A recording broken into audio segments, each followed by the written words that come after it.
Hi, today in front of me Huawei MatePad Paper, and I'll show you how to switch on this device.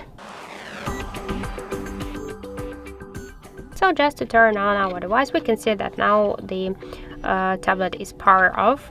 So just to activate it, to turn it on, we should press to the power key button for a few seconds.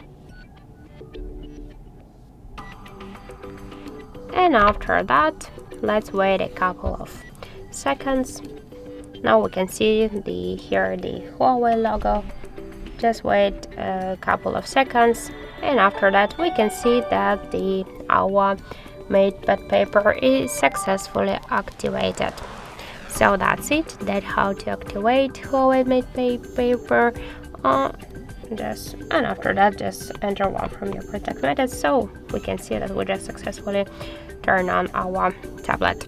So that's it. Thank you for watching, and if you find this video helpful, don't forget to leave a like, comment and to subscribe our channel.